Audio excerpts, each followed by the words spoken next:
Hello friends, welcome back to my channel education MCQ booster. और I hope you all are doing well. आपकी अच्छे से preparation चल रही होगी। तो इकोनॉमिक का पोर्शन है, उसके बारे में भी मैं बात कर लेता हूँ। उसके रिगार्डिंग जितने भी इंपॉर्टेंट क्वेश्चंस हैं और जो पूछे जाते हैं वो देख लीजिए आप। आपके एग्ज़ाम के लिए आपके लिए बेनिफिशियल रहेगा ये चीज़। तो चलिए स्टार्ट करते हैं। फर्स्ट मैं कुछ करंट अफेयर्स के क्वेश्चंस लूँगा, बिकॉज एग्जाम है तो करंट अफेयर्स से भी पूछा जा सकता है इकोनॉमी के रिगार्डिंग। तो first question is which country become world fifth largest economy. So कौन सी कंट्री बनी है जो वर्ल्ड में फिफ्थ लार्जेस्ट इकोनॉमी है जिसकी? सो इंडिया है अपनी, ठीक है। इंडिया फिफ्थ लार्जेस्ट इकोनॉमी है वर्ल्ड में। तो सीरीज वाइज देख लेते हैं। वर्ल्ड लार्जेस्ट इकोनॉमी में फर्स्ट आता है United state, second China, third Japan, fourth Germany and fifth world largest economy हमारी है जिसकी जीडीपी है 3.5 ट्रिलियन डॉलर, ठीक है। एंड सिक्स नंबर पे यूनाइटेड किंगडम है। ऑलराइट, नेक्स्ट क्वेश्चन देखते हैं। इंडियन आर्मी ने साइन किया है MOU with how many banks for Agniveer salary accounts. So कितने बैंक्स के साथ कॉपरेशन किया है कि अग्निवीर की जो सैलरी आएगी वो इन बैंक्स के अकाउंट्स में आएगी। सो टोटल जो बैंक्स के साथ साइन किया है इंडियन आर्मी ने वो है 11, ठीक है। कुछ की पॉइंट बता देता हूँ इसी के रिगार्डिंग। जो 11 बैंक्स हैं वो कौन कौन से हैं? SBI, PNB, Bank of Baroda, IDBI, ICICI, HDFC, Axis Bank, Yes Bank, Kotak Mahindra, IDFC, First Bank and Bandhan Bank. So these are the banks where the Indian army signed with MOU. Alright, और ये क्या है? ये बैंकिंग फैसिलिटीज़ देंगे अग्निवीर को। हाँ, एक और चीज़ मैं आपको बताऊंगा अग्निवीर की रिगार्डिंग। एसएसबी में अगर जब आप जाओगे तो अग्निवीर से रिलेटेड बहुत सारे क्रॉस क्वेश्चन आपसे किए जाएंगे। तो आप मुझे कमेंट बॉक्स में बताना अग्निवीर जो स्टेप लिया गया है आर्मी ने वो सही लिया है या गलत है, ठीक है। नेक्स्ट क्वेश्चन देखते हैं। Which bank launch new campaign Vigil Aunty to help tackle cyber frauds. So कौन से बैंक ने लॉन्च किया है? एक न्यू कैंपेन स्टार्ट किया है विजिल आंटी करके, जो कि हेल्प करता है साइबर फ्रॉड से टैकल करने में। सो इसका राइट आंसर हो जाएगा ऑप्शन ए, एचडीएफसी बैंक ने लॉन्च किया है ये कैंपेन विजिल आंटी, ठीक है। कुछ की पॉइंट बता देता हूँ। एचडीएफसी बैंक का जो हेडक्वार्टर है वो है मुंबई में, और करंट में अभी सीईओ कौन है? सो शशिधर जगदीशन जी सीईओ है एचडीएफसी बैंक के, ठीक है। नेक्स्ट क्वेश्चन देखते हैं। 24/7 हेल्पलाइन फॉर डिजिटल पेमेंट्स डिगी साथी हैज़ बीन लॉन्च्ड बाय। सो डिगी साथी एक डिजिटल पेमेंट हेल्पलाइन है 24/7 आवर्स। सो ये किसके द्वारा ये लॉन्च करी गई है?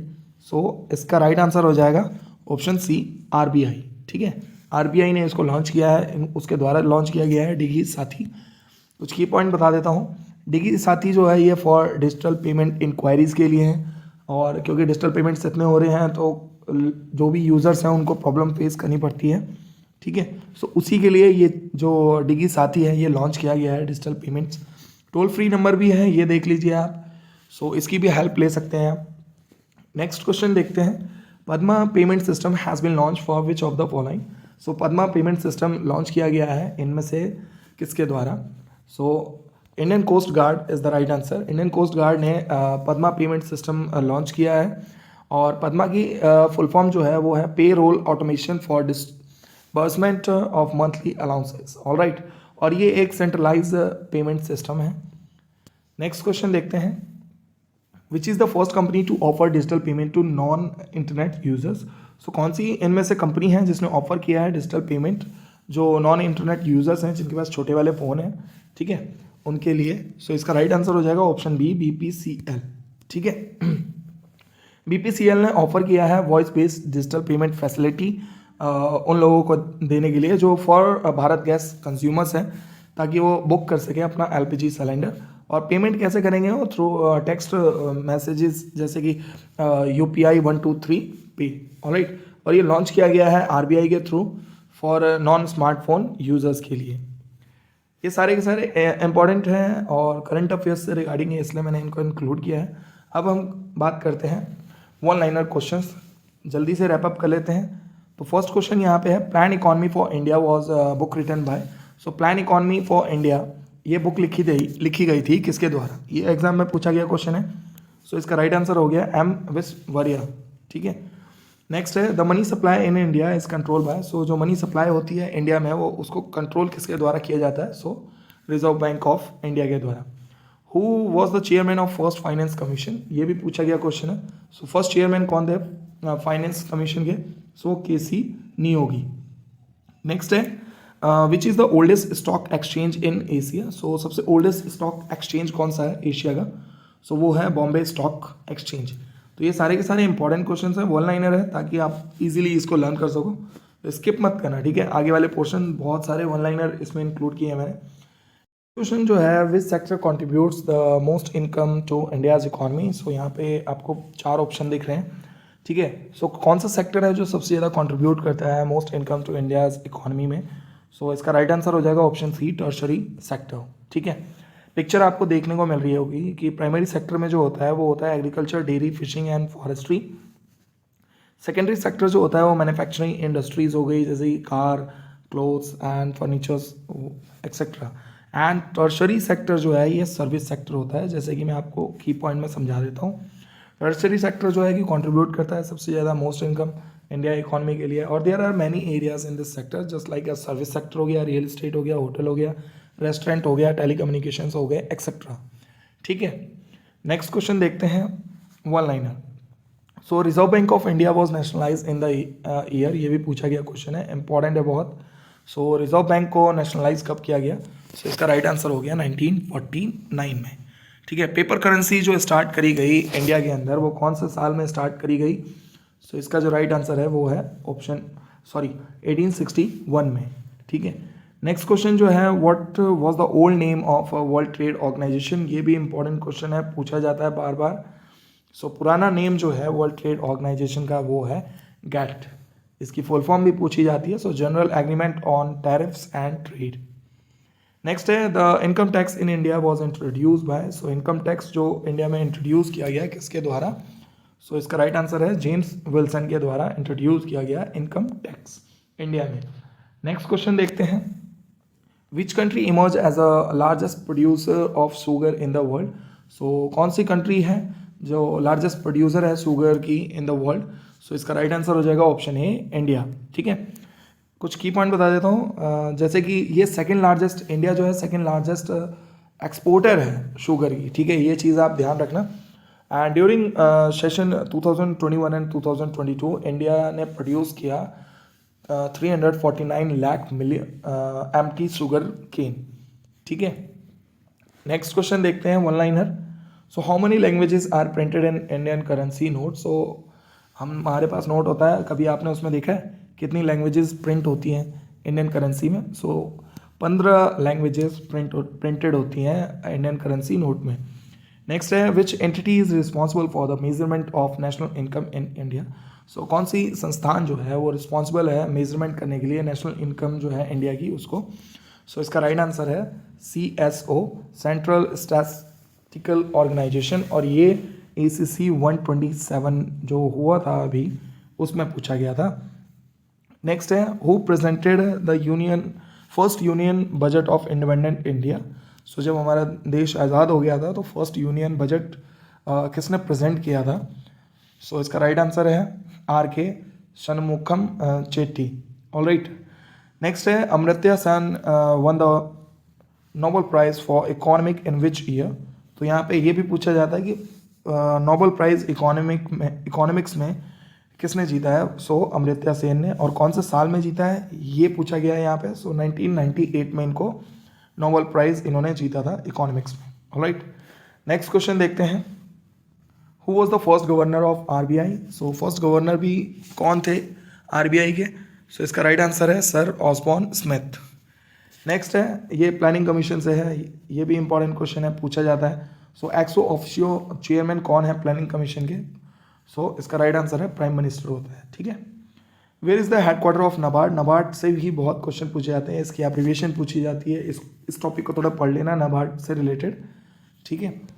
सो नाबार्ड का हेडक्वार्टर जो है मुंबई में है, और which 5-year plan is also known as a Gadgil Yojana, so कौन सा 5-year प्लान था जिसको गैडगिल योजना भी बोलते थे, सो इसका राइट आंसर है थर्ड 5-year प्लान को गैडगिल योजना भी बोला जाता था। नेक्स्ट है which 5 year plan is based on the Harrod Domar model, ये भी पूछा जाता है, ये भी क्वेश्चन पूछा गया है। सो कौन सा 5 ईयर प्लान जो था वो बेस्ड था हरूड डोमार मॉडल के ऊपर। सो इसका राइट आंसर हो जाएगा फर्स्ट 5 ईयर जो प्लान था वही बेस्ड था हरूड डोमार मॉडल के ऊपर। नेक्स्ट है which period is known as the golden revolution in India. So कौन सा पीरियड था जब गोल्डन रेवोल्यूशन इंडिया में शुरू हुआ था। सो ये पिक्चर देख के ही आपको पता चल गया होगा। सो इसका राइट आंसर हो जाएगा 1991 से 2003 तक गोल्डन रेवोल्यूशन चली थी, ठीक है। नेक्स्ट है, हाँ ये करेंसी के ऊपर क्वेश्चन पूछा जाता है, हमारे टाइम पे पूछा गया था 10 रुपी और 1 रुपी का, ठीक है। So in India 1 rupee note is issue by, so 1 रुपये का जो नोट होता है उसको इशू किसके द्वारा किया जाता है। सो फाइनेंस मिनिस्ट्री के द्वारा किया जाता है। नेक्स्ट है the planning commission was setup in which year in India. So planning commission कब सेटअप करी गई इंडिया में। सो 1950 में प्लानिंग कमीशन को सेटअप किया गया।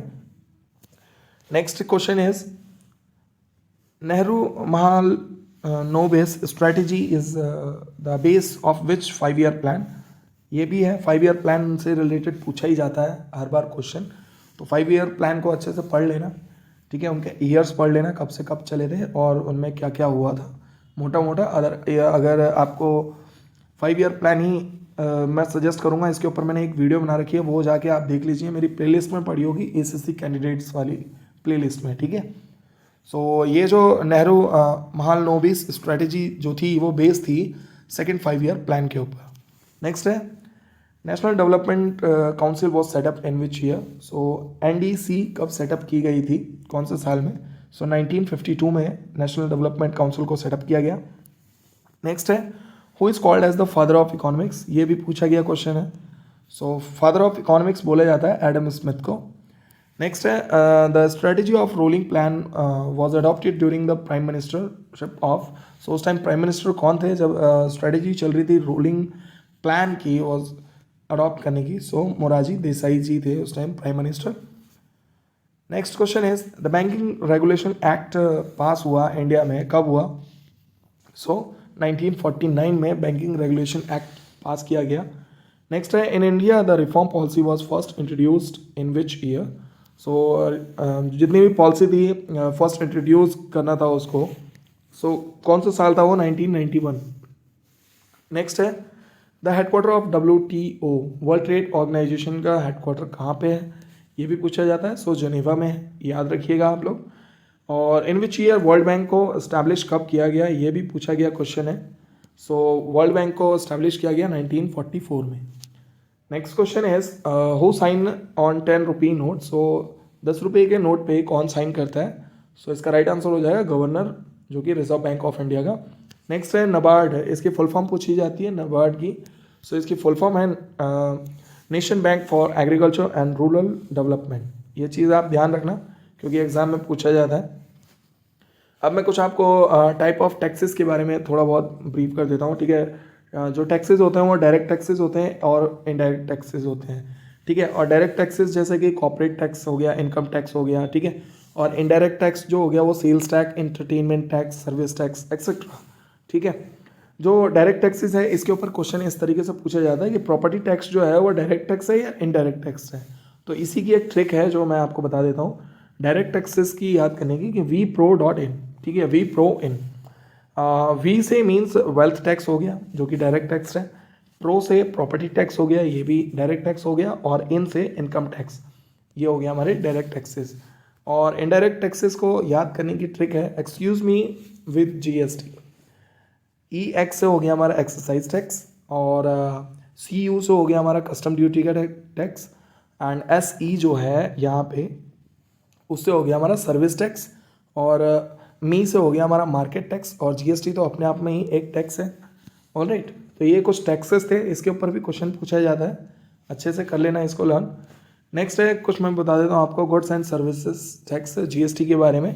सो इसके ऊपर भी क्वेश्चन पूछा जाता है। GST जो है एक इनडायरेक्ट टैक्स है, जैसे कि अभी मैंने आपको बताया, which has replace many indirect taxes in India, जिसने बहुत सारे इनडायरेक्ट टैक्सेस को रिप्लेस किया।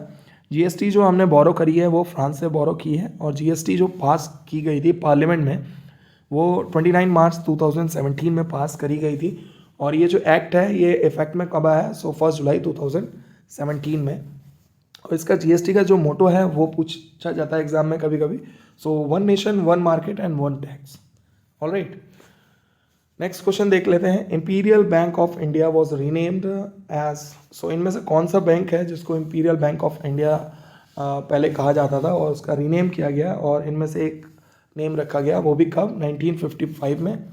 सो इसका जो राइट आंसर है वो है option B, State Bank of India जो है उसी को कहा जाता है। और रीनेम कब किया गया? 1955 में, ये ध्यान रखना आप।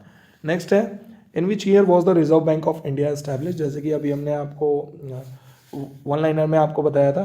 सो रिजर्व बैंक ऑफ इंडिया को एस्टैब्लिश किया गया 1935 में। नेक्स्ट, हाँ कुछ और मैं आपको बता देता हूँ। रिजर्व बैंक ऑफ इंडिया जो है इंडिया का सेंट्रल बैंक है जो कि कंट्रोल करता है इशू एंड सप्लाई जो भी इंडियन रुपी होती है उसको, और इसको इस्टेब्लिश किया गया था 1 अप्रैल 1935 में। और कौन से एक्ट के अंदर? RBI act 1934। Alright, next question देख लेते हैं। The first bank establish in India was, ये भी बुक का क्वेश्चन है और एग्जाम में पूछा गया है, बार बार पूछा जाता है। सो फर्स्ट बैंक जो इस्टेब्लिश किया गया था इंडिया में वो था बैंक ऑफ हिंदुस्तान। ठीक है, इससे रिलेटेड कुछ की पॉइंट बता देता हूँ। इन 1770 में फर्स्ट बैंक इस्टेब्लिश किया गया जिसको बैंक ऑफ हिंदुस्तान के नाम से जाना जाता था। और एट द प्रेजेंट ये एक लार्जेस्ट ओल्डेस्ट बैंक है जिसको हम स्टेट बैंक ऑफ इंडिया बोलते हैं। आरबीआई जो है, ठीक है, आरबीआई सेटअप करी गई on the basis of Hilton young commission, ये भी पूछा जाता है। और रिकमेंडेशन करी गई थी इसकी अप्रैल 1935 में विद द आरबीआई एक्ट 1934 के तहत। So thank you so much for watching this video. So I hope आपको ये वीडियो पसंद आई होगी। इसका दूसरा पार्ट मैं बहुत जल्दी लॉन्च करूँगा। इसके बाद मैं पॉलिटी के जो इंपॉर्टेंट क्वेश्चंस हैं ना उनके ऊपर मैं फोकस करूँगा, बिकॉज पॉलिटी के बहुत ही कम वीडियोस मैंने बनाई हैं और बंदों की डिमांड आ रही थी कि मैं उसके ऊपर वीडियो बनाऊँ। सो प्लीज़ सब्सक्राइब कर देना, बहुत ज़्यादा टाइम लगता है यार वीडियो बनाने में भी और आप लोगों की हेल्प करने में भी। सो लाइक कमेंट शेयर कर देना। बाकी जय Shri Ram, thank you so much for watching this video.